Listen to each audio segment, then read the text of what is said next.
Saudara yang terkasih dalam Tuhan, di dalam hari-hari hidup kita membutuhkan pertolongan Allah.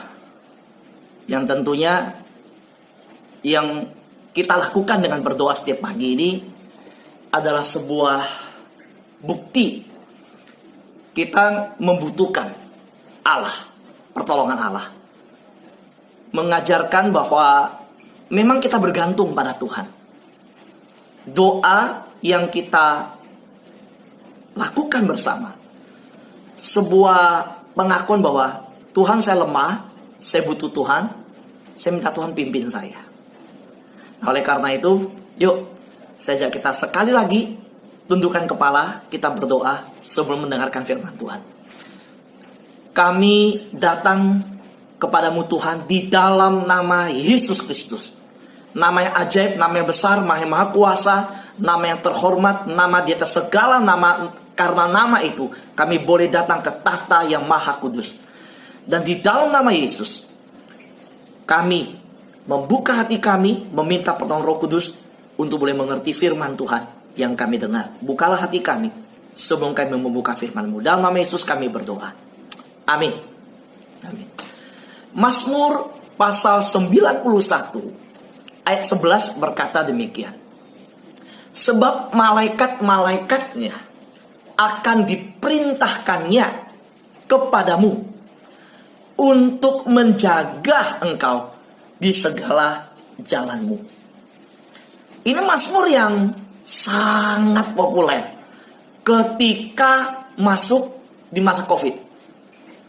Khususnya dikenal oleh anak-anak Tuhan pada masa di mana pandemi terjadi, bahkan dihafal dari ayat 1 sampai ayat terakhir. Saudara, biasanya banyak anak Tuhan mengenal Mazmur 23, Mazmur pertama. Tapi tiba-tiba kita semua dihentak oleh pandemi dan mulai mendengar bahwa Mazmur 91 menjadi Mazmur yang begitu real, begitu nyata. Di tengah situasi yang ada, kita butuh pengakuan iman yang seperti itu dan kebutuhan seperti itu. Ada satu ayat di Mazmur 91, yaitu ayat 11, yang berkata bahwa sebab malaikat-malaikatnya akan diperintahkannya kepadamu untuk menjaga engkau di segala jalanmu. Saudara, kita bersyukur mendapat sebuah statement yang sedemikian kuat hadir ketika makhluk-makhluk surgawi yang dikatakan di sini malaikat-malaikatnya diperintahkannya. Nah, ini yang saya sebut malaikat, agen rahasia Tuhan. Saudara, sesuatu pelayanan yang diberikan oleh malaikat untuk anak-anak Tuhan sedemikian rupa dijagai, disertai. Tapi jangan lupa ayat yang pertama, orang yang duduk dalam lindungan yang maha tinggi, yang bermalam dalam naungan yang maha kuasa. Nah, saudara, semua orang mau penjagaan Tuhan, perlindungan Tuhan. Tapi pertanyaannya,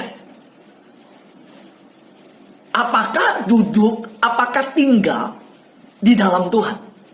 Sama seperti ayat yang berkata, oh Tuhan di pihak kita, Tuhan di pihak kita. Loh, pasti kalau saudara hidup dalam kebenaran, jalan lurus, tidak korupsi, sungguh-sungguh dalam kebenaran, saudara ada di pihak Tuhan, Tuhan di pihak kita. Tuhan gak mungkin di pihak orang yang bersalah, saudara. Karena pengadilan Tuhan, ingat, kita kemarin di firman Tuhan yang sebelumnya, pengadilan Tuhan adalah yang paling adil, bukan pengadilan dunia. Karena kalau pengadilan dunia, justru kadang-kala kita pikir, oh di dunia yang paling adil adalah di pengadilan. Enggak. Justru kita sulit menemukan kadang-kala hal yang disebut keadilan. Bahkan di tempat yang paling adil terjadi ketidakadilan. Pertanyaan ketika berkata Tuhan di pihak kita, dengan iman berkata Tuhan di pihak saya. Saudara, pertanyaannya apakah kita ada di pihak Tuhan? Sama seperti ayat ini, malaikat Tuhan mengawal kita, menjaga kita. Jangan lupa bahwa apakah kita di dalam naungan Tuhan, bermalam di dalam naungannya. Kita cuma berdoa pada waktu makan. Anak Tuhan cuma ingat Tuhan pada waktu makan. Sehari doa 5 kali, iya. Doa makan 3 kali, doa malam sebelum tidur, doa pagi. Bahkan kadang lupa gak doa. Gak ada persekutuan yang intim, tidak bergaul dengan Tuhan, tidak intim dengan Tuhan. Pertanyaannya, apakah kita ada di dalam Tuhan? Ketika bicara pengawalan, penjagaan, bahwa Tuhan itu menara yang teguh, kubu pertahanan, gunung benteng yang teguh. Saudara, Tuhan itu gak bisa disangkal bahwa iya di gunung batu yang teguh. Gak usah ragu, iya pasti dia penjaga yang sempurna. Allah Israel tidak pernah terlelap. Allah Israel itu tidak pernah tertidur. Dia tetap ada. Dia setia, dia tidak kemana, saudara. Dia hadir. Tapi hari ini yang saya ingin ajak kita bertanya kembali pada diri kita. Status anak Tuhan. Saya anak Tuhan. Saya bangga kepunyaan Allah. Saya bangga punya dia yang adalah Bapa. Pertanyaannya, dia bangga gak punya anak seperti kita? Anak itu kan taat. Saudara, ingat, percaya, tunduk, taat. Amin, saudara. Nilai hidup kita, prinsip hidup kita, percaya, tunduk, taat. Nah, kalau sebagai anak kita gak percaya, kita ragu, kita gak tunduk, kita tanduk aturan Tuhan, kita gak taat, kita ngeyel, kita lari dari pimpinan Tuhan. Nah, kalau itu terjadi, kita boleh nyanyi lagu, sungguh ku bangga Bapa punya Allah seperti engkau. Bapa bilang, gue gak bangga punya anak sepertimu. Nah, saudara, ketika berbicara tentang ayat firman Tuhan Mazmur 91 ayat 11, agen rahasia Tuhan, yaitu malaikat yang diutus Tuhan. Saudara, kita yakin, kita mengimani, banyak anak Tuhan menghafal ayat ini. Tapi saya mau katakan, iblis tahu loh, saudara. Iblis pakai ayat. Ketika menguji Yesus berkata begini, jatuhkan dirimu dari tempat ini, dari bumbungan Bet Allah ini, lompat. Bukankah dikatakan dalam firman bahwa malaikat-malaikatnya akan diperintahkannya menatang kakimu? Nah, ayo saudara, iblis juga tahu hal ini. Betul, saudara? Iblis tahu. Lalu apakah Tuhan di pihak iblis? Enggak, saudara.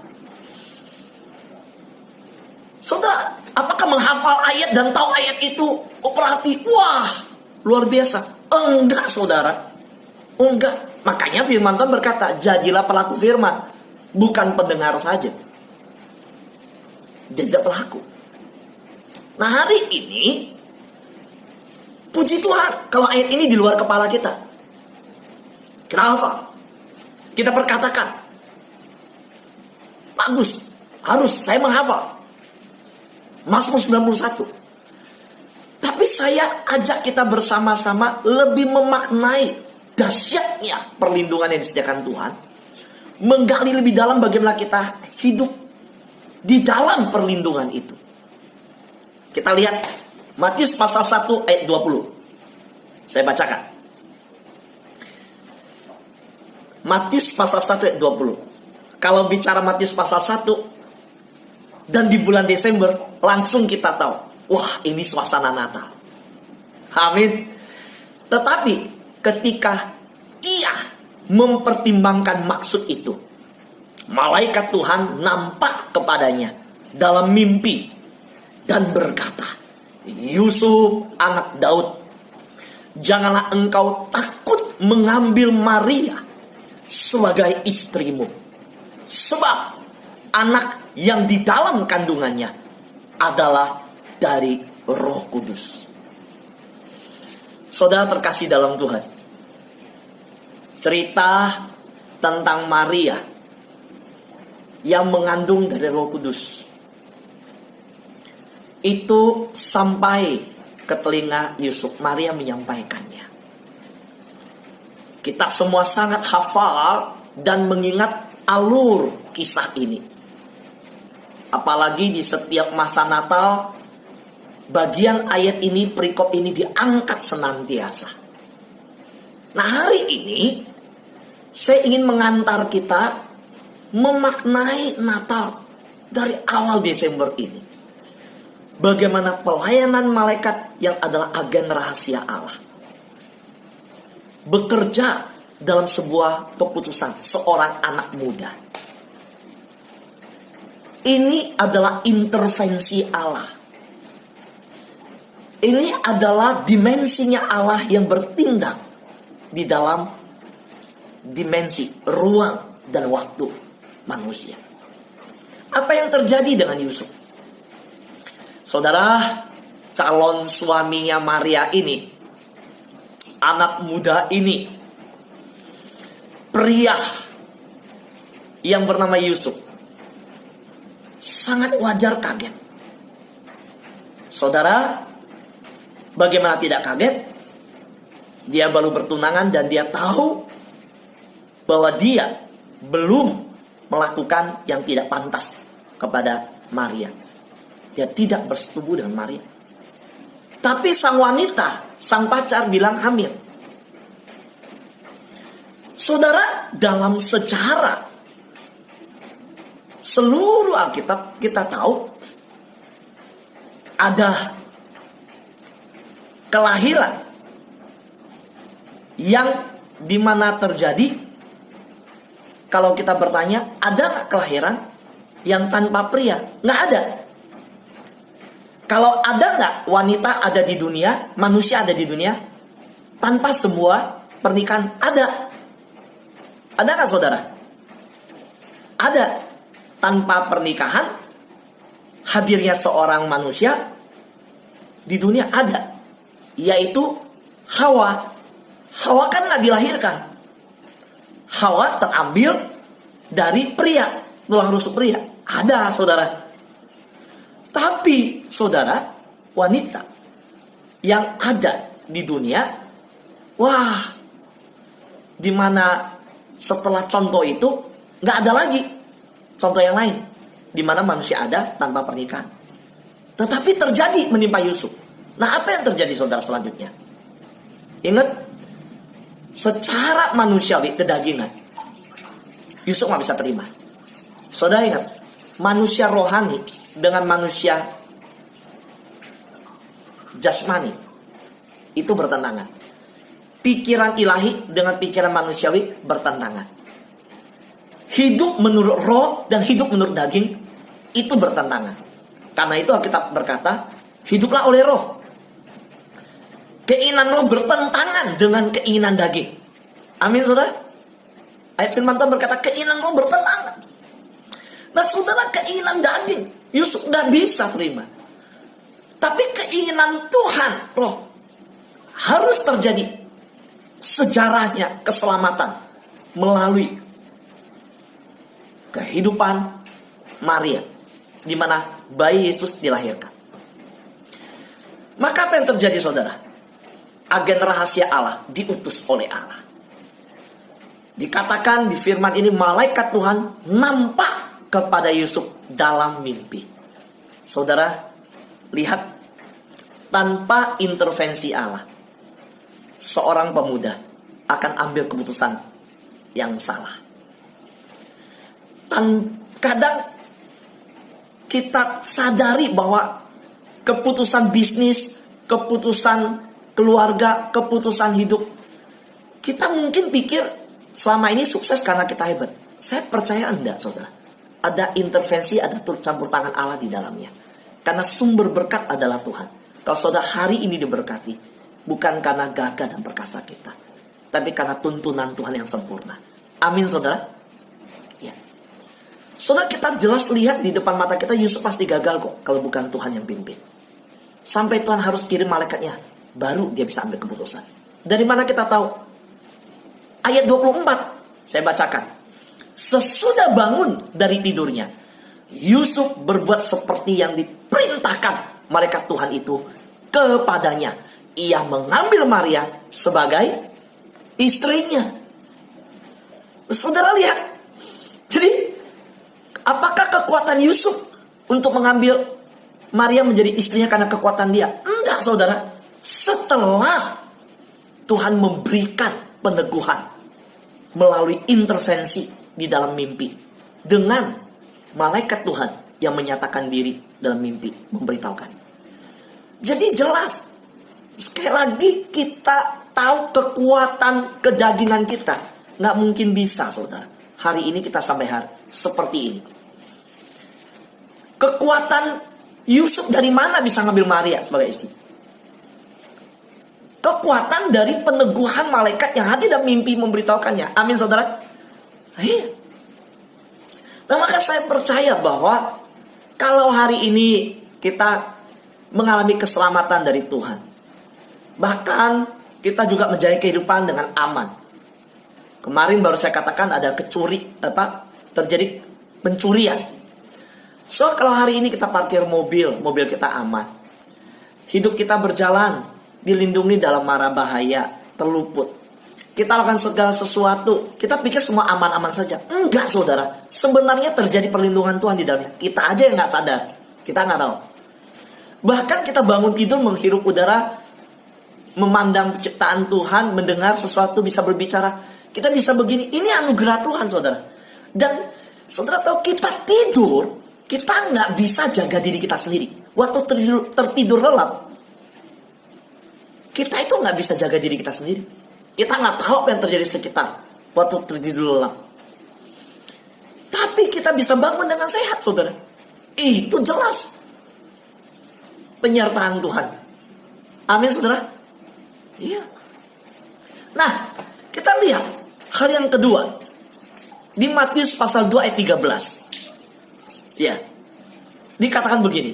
Ini kejadian dengan orang Majus. Setelah orang-orang Majus itu berangkat, nampaklah malaikat Tuhan kepada Yusuf dalam mimpi dan berkata, bangunlah, ambillah anak itu serta ibunya, larilah ke Mesir dan tinggallah di sana sampai aku berfirman kepadamu, karena Herodes akan mencari anak itu untuk membunuh dia.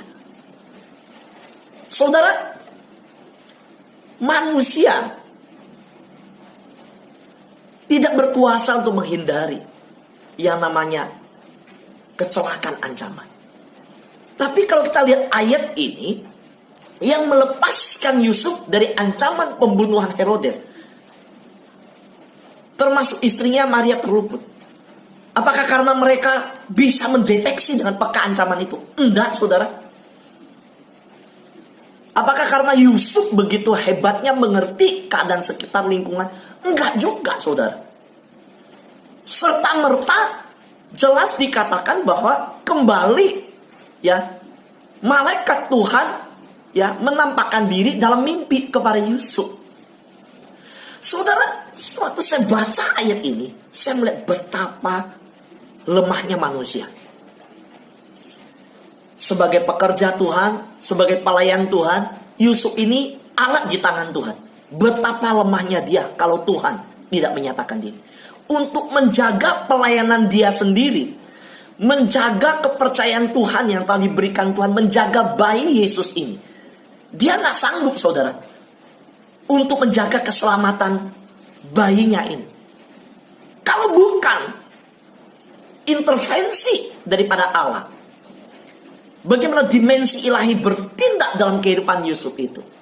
Yusuf nggak tahu bahwa Herodes mencari anak itu, yaitu Yesus, untuk membunuh Yesus? Gak tahu, saudara. Nah, maka agen rahasia Allah ini, yang saya katakan malaikat, sekali lagi mengajarkan bahwa dia terlibat dalam kehidupan sehari-hari. Bagaimana terlibat dalam kehidupan Yusuf, bahwa terjadinya semua itu tanpa Yusuf menyadari. Bukan Yusuf mencari, dia hadir, saudara. Maka kebenaran ini berbicara apa? Ayat ini berbicara bahwa kita benar-benar adalah manusia yang rapuh.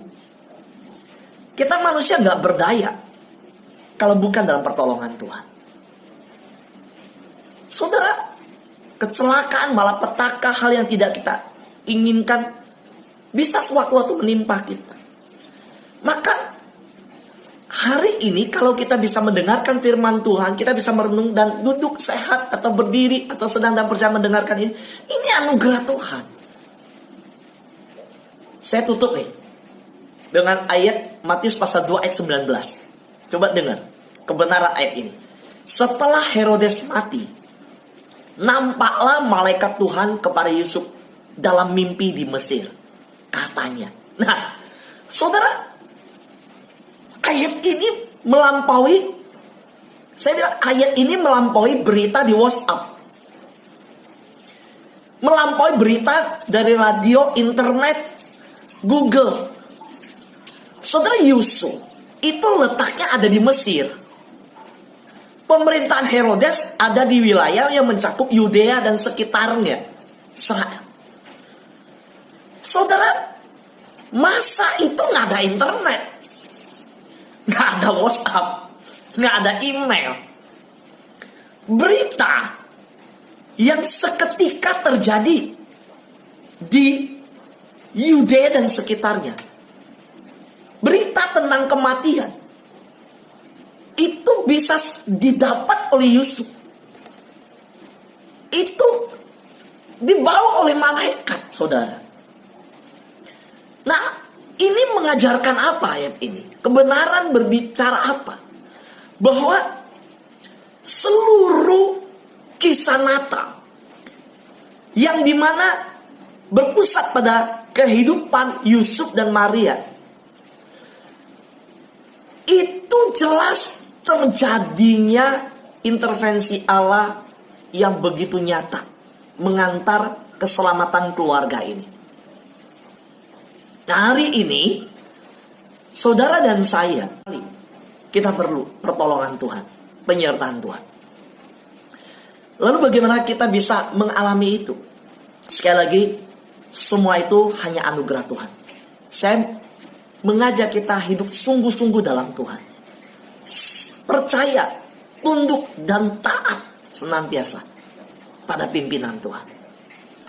So, tidak ada satu kelebihan apapun pada Yusuf dan Maria, kecuali mereka adalah orang yang sedang di dalam melaksanakan misi Allah. Tuhan akan menjaga misinya. Tuhan akan menyertai apa yang dipercayakan kepada kita. Hari ini, apa yang dipercayakan Tuhan dalam kehidupan kita? Apa yang sedang dipercayakan Tuhan dalam diri saudara dan saya yang sedang kita jalankan? Kalau saudara sedang hidup dalam rencana Allah, kalau kita sedang menjalankan kehendak Tuhan, hidup, tunduk, taat, percaya kepada kehendaknya, dan dikuasai kehendak Tuhan, hidup dalam rencananya, maka seluruh kehidupan kita yang dia merencana Allah itu, bukan kita yang menyelamatkan rencana Allah, Allah yang menyelamatkan rencananya. Bukan hebatnya kita yang menjalankan pelayanan dan berhasil, tapi Tuhan yang menyelamatkan pelayanan itu melalui diri kita. Amin. Bukan kita yang sanggup, termasuk saya, yang sanggup berkhotbah, yang sanggup melayani. Enggak, saudara. Tapi karena Allah yang menyelamatkan pelayanan ini, yang memimpin pelayanan ini. Bukan kita yang sanggup bertahan doa pagi selama 3 minggu. Bukan. Tapi karena Allah yang berkehendak mengumpulkan kita dalam doa pagi, maka Allah yang memberikan penyertaan yang sempurna sehingga kita kuat, sehat, dan tetap bertemu seperti ini. Amin. Tuhan berkati kita.